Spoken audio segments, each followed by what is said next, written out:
Well, hey guys and gals, you know what? I'm Andy. I'm over here. I'm the editor over here at Boomer TV. Now, it's usually millennials and younger who are associated with cutting edge technology, and the unlikely group of early adopters of one of the biggest tech phenomena, believe it or not, are baby boomers and beyond.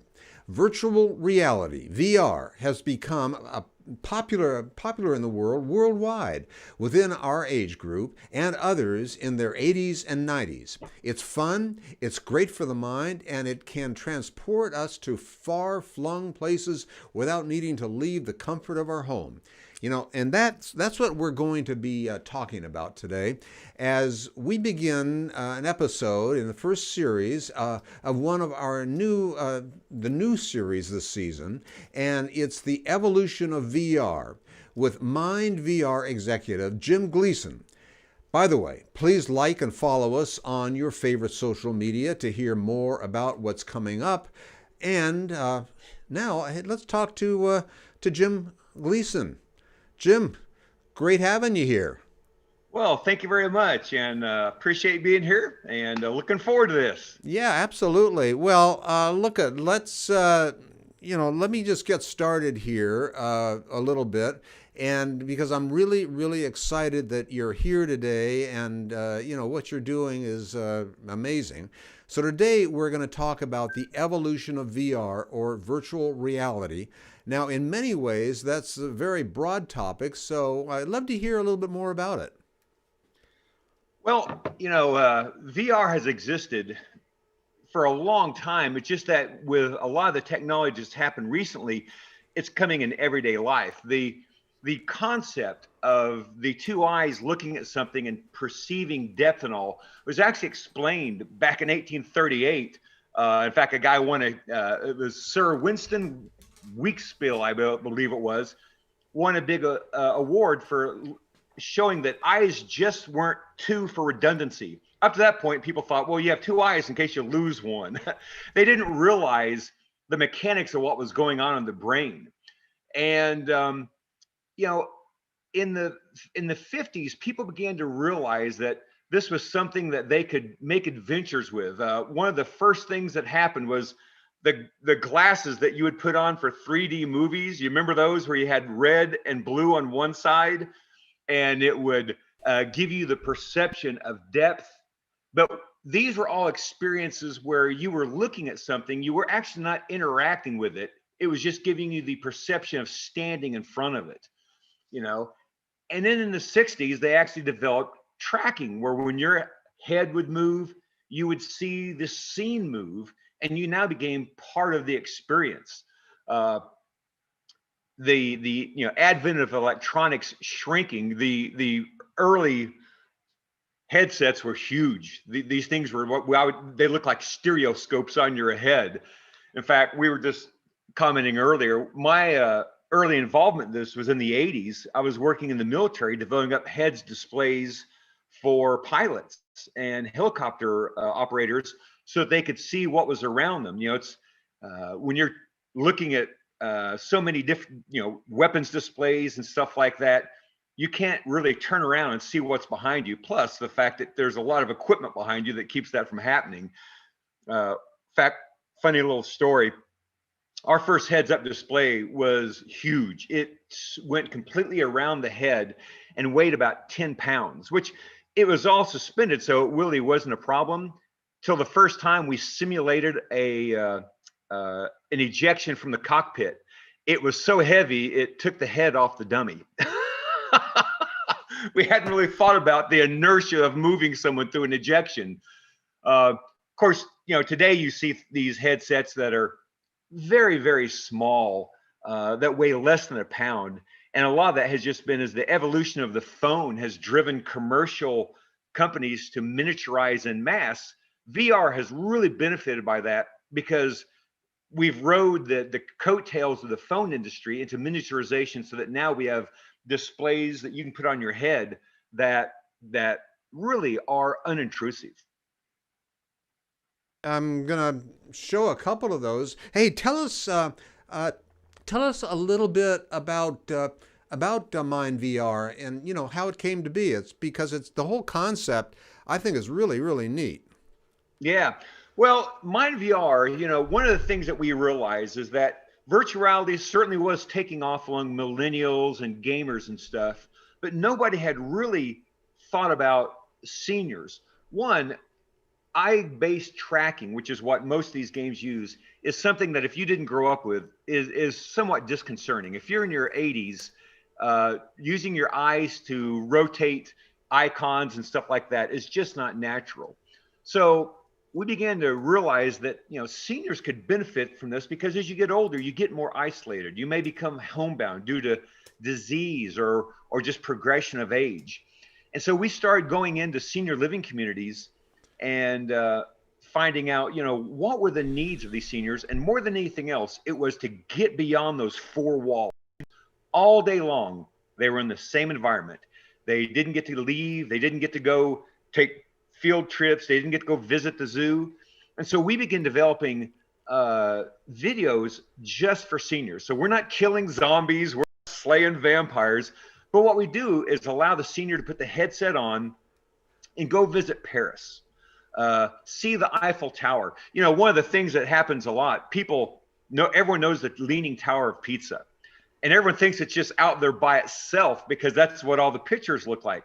When you go there in a virtual reality experience, you realize it's part of a medieval complex that has a chapel and a courtyard and is really, really cool. So we're stimulating these seniors, and by stimulating their brains, we're stopping isolation. We're helping stave off some of the progression of disease and time and age. And quite honestly, we're making them happier. We're reducing depression and the need for pharmacology. The more you stimulate them, the less inwardly focused they are, the more outwardly focused they become, and they're just happier. So it's been a great experience seeing these seniors benefit from all this technology that gamers use being brought to them. Well, as we were kidding a little bit before we started the show here, I was saying, you could say that about 30-year-olds too. They have the stimulation to make them happier and so on and so forth. And you had a good story on that. Yeah. When we first get into the virtual reality environments, a lot of people don't realize just how the mechanics work. And there's a funny story about a quarterback that was blind in one eye, and they couldn't figure out how he was seeing how far receivers were to throw the ball. And they ran him through slow motion. They realized he was moving his head back and forth very, very quickly and judging the distance between the two parallax views to see how far the receiver was. So millennials nowadays, they take for granted a lot of the advances that we've taken back, like I say, from using thermal sights that were the size of your head for helicopter pilots, to now that you can put on something and be in Paris in 30 seconds on a $500 headset, on a headset that in the military was crude and awful, but cost about $500,000. Yeah. Well, it's in that kind of leads me to my question. It's amazing in many ways that that this technology, has been so well adopted by people, who are really rarely associated with being an early adopter, and that's what I find really interesting. That's, I guess, a credit to companies like yours, but how do you account for that? Well, there's always got to be a commercial interest. Now, early on, the military, they'll put a lot of money in something that is not going to have a payback because they have a mission. But one of the things that happened is that as they developed this kind of technology, I don't know if you remember Sega, but Sega made arcade games. And in about 1990, 91, they realized that if you put a person in a seat with a headset on and surrounded them, and you would jiggle and do things like that, they would have the perception of actually being inside of an aircraft or a tank. And the gaming industry, right about then, began to realize that the commercial viability of this was far superior than just using it in military applications or in scientific studies.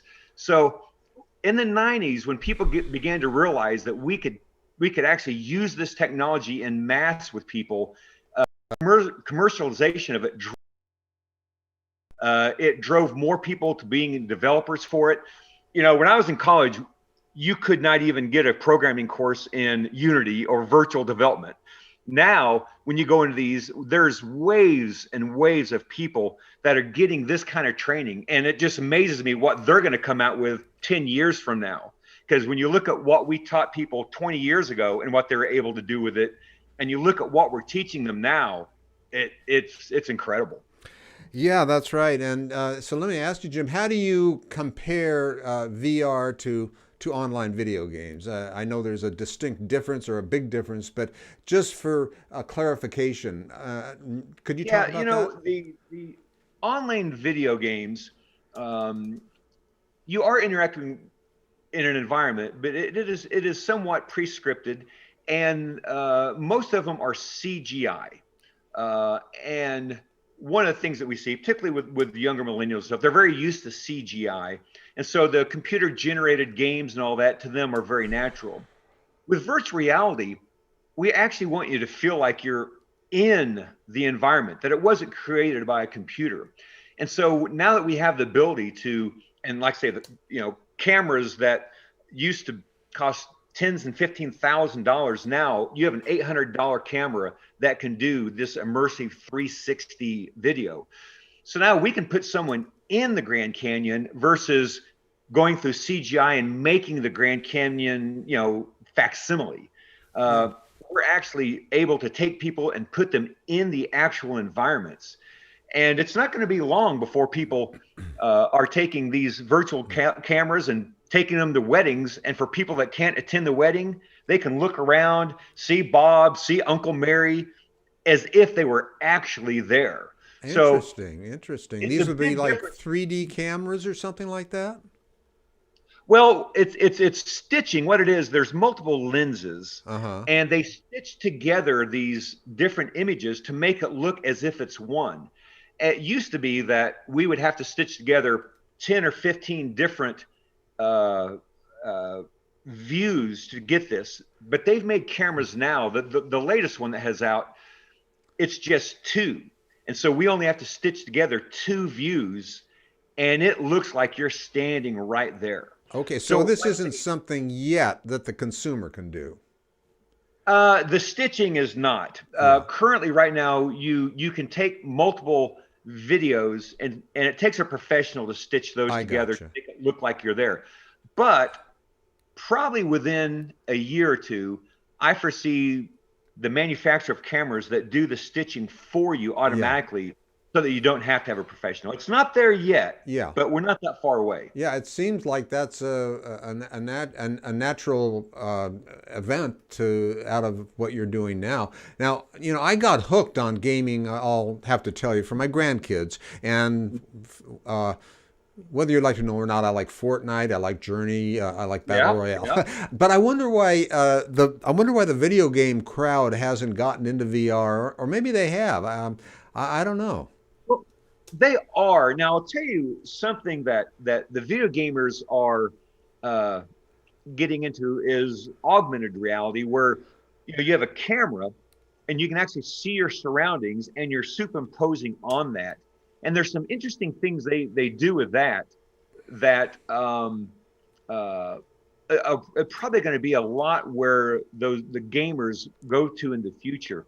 Right now we can do more of a CGI. I mean, we can explode airplanes. To do it in virtual reality, you'd actually have to have an airplane explode, and that's pretty expensive.